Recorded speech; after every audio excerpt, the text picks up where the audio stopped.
Hello, this is NotNetflixNatters Series 2, Episode 7. Why some story worlds feel alive and others feel manufactured. Hi, I'm Jan. I'm a children's author, a nonna, and this is NotNetflixNatters. Now, in the last episode, we explored some characters and why they are memorable and others are quite forgettable.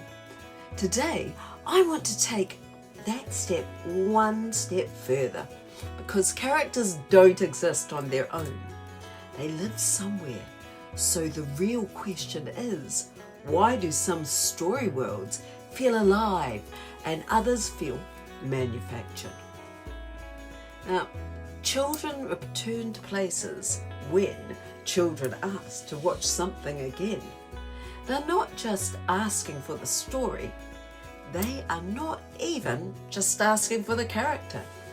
They're asking to go back to a place that feels familiar, surprising, slightly unpredictable, worth revisiting. Children just don't follow stories, they inhabit worlds. The world that works. Now, I saw this very clearly when I took my grandchildren last week to a modern version of the Magic Faraway Tree. My granddaughter had already read the book and loved them. And what she loved wasn't just the story. It was the world, the tree, the changing lands, the people you meet along the way.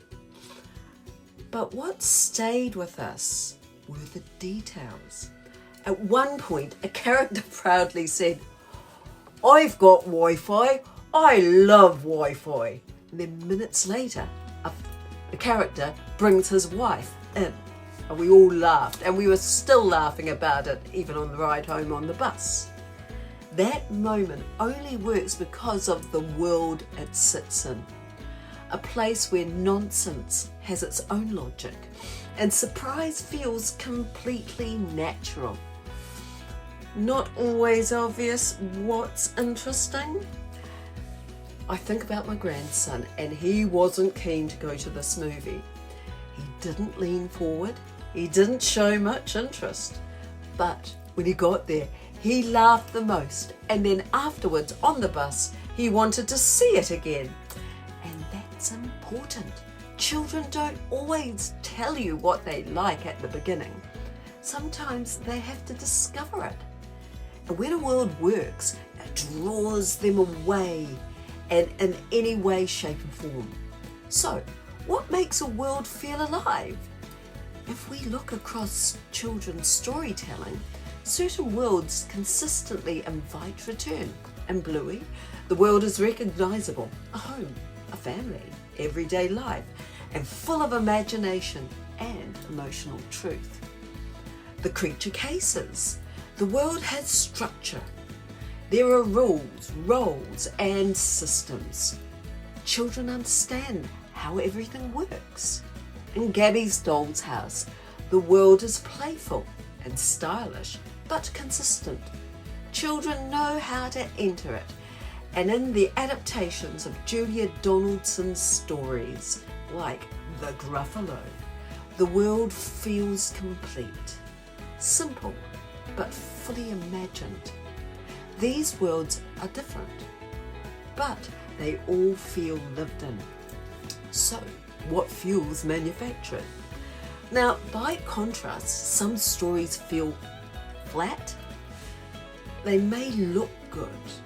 They may be carefully designed, but they feel interchangeable, overly controlled, more like a backdrop than a place things happen in them.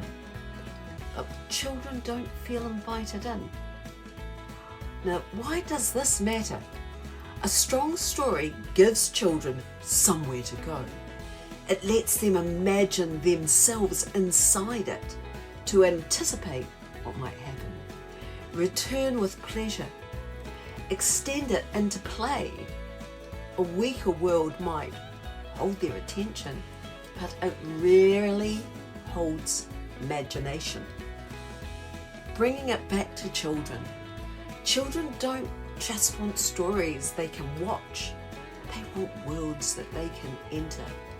Worlds where something unexpected happens. Where the rules make sense even when they're strange. The characters belong, and the child can belong too. That's what brings them back. So, when a child says, "Can we watch that again?" they're not just asking for the story. They're asking to go back to the world. So, in the next episode, we're going to bring everything together. Character, world, and the emotional truth. And we're going to explore what makes stories truly endure. Thank you.